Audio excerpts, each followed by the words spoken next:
जय श्री कृष्ण। गोवर्धन के दिन गोवर्धन पूजा की कथा का पाठ जरूर करना चाहिए। इसी से भगवान श्री कृष्ण की कृपा प्राप्त होती है। आज यानी 2 नवंबर को गोवर्धन पूजा का पर्व मनाया जा रहा है। इस दिन भगवान कृष्ण और गिरिराज पर्वत की गोबर से प्रतिमा बनाकर पूजा की जाती है। गोवर्धन पूजा के दौरान कथा का पाठ करना बहुत ज़रूरी होता है। इस कथा का पाठ किए बिना गोवर्धन की पूजा अधूरी मानी जाती है। हिंदू धर्म में 5 दिन के दीपोत्सव का बहुत महत्व है। इस दौरान गोवर्धन पूजा का भी बड़ा महत्व है। गोवर्धन पूजा का दूसरा नाम अन्नकूट पूजा भी है। इस दिन भगवान कृष्ण और गिरिराज पर्वत की पूजा की जाती है। पंचांग के अनुसार यह पर्व हर साल कार्तिक मास के शुक्ल पक्ष की प्रतिपदा तिथि को मनाया जाता है। इस बार गोवर्धन पूजा आज यानी 2 नवंबर को मनाई जा रही है। 5 दिवसीय दीपोत्सव पर्व का यह चौथा दिन होता है। इस दिन भगवान श्री कृष्ण और गिरिराज पर्वत की गोबर से प्रतिमा बनाकर विधि पूर्वक पूजा की जाती है। गोवर्धन पूजा के दिन गोवर्धन महाराज की प्रतिमा बनाकर उनकी परिक्रमा की जाती है। इस दिन पूजा के दौरान कथा का पाठ करना ज़रूरी होता है। ऐसा माना जाता है कि इस कथा के पाठ से भगवान श्री कृष्ण की कृपा प्राप्त होती है और कथा का पाठ किए बिना गोवर्धन पूजा अधूरी मानी जाती है। वैदिक पंचांग के अनुसार कार्तिक मास के शुक्ल पक्ष की प्रतिपदा 1 नवंबर यानी कि शाम 6:16 से शुरू हुई, जो कि आज 2 नवंबर को रात 8:21 पर समाप्त होगी। तो उदय तिथि के अनुसार आज ही 2 नवंबर को गोवर्धन पूजा की जाएगी।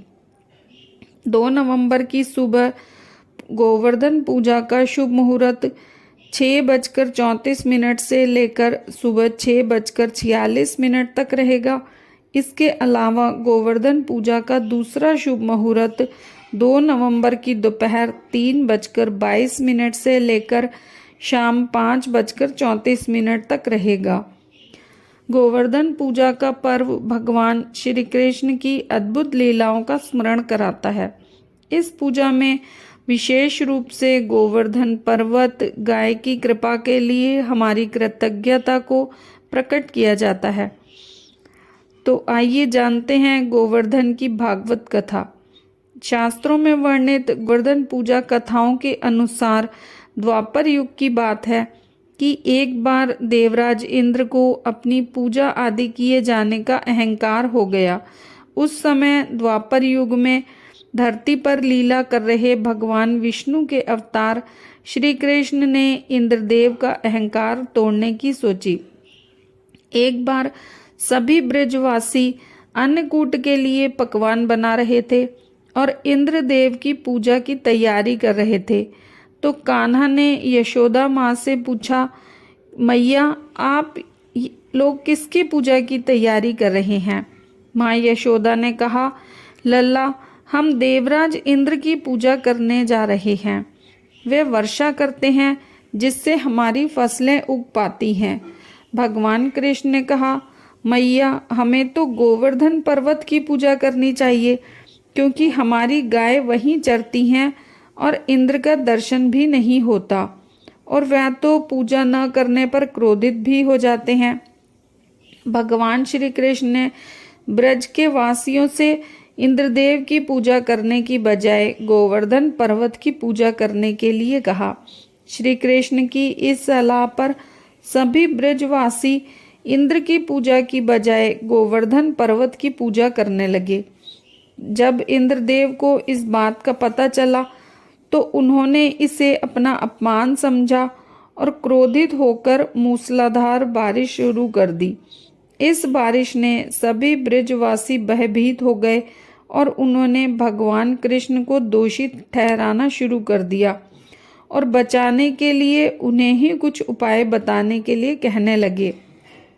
इस पर भगवान श्री कृष्ण ने ब्रजवासियों को गोवर्धन पर्वत के पास इकट्ठा होने के लिए कहा।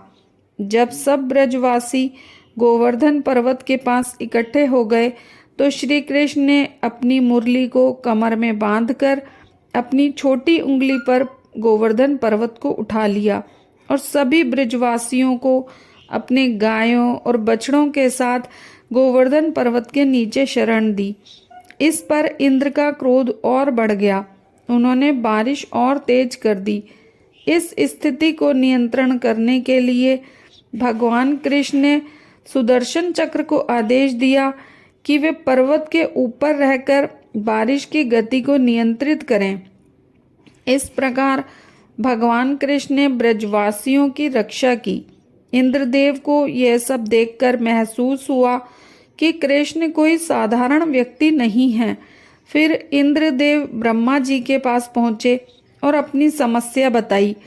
तब ब्रह्मा जी ने इंद्र को समझाया कि भगवान कृष्ण स्वयं भगवान विष्णु के अवतार हैं। इस पर इंद्रदेव का घमंड टूट गया और उन्होंने भगवान कृष्ण से क्षमा मांगकर उनकी पूजा करने का निर्णय लिया। इसके बाद से ब्रज समस्त संसार में इस दिन गोवर्धन पूजा होने लगी और कान्हा को अन्नकूट भोग लगाया जाने लगा।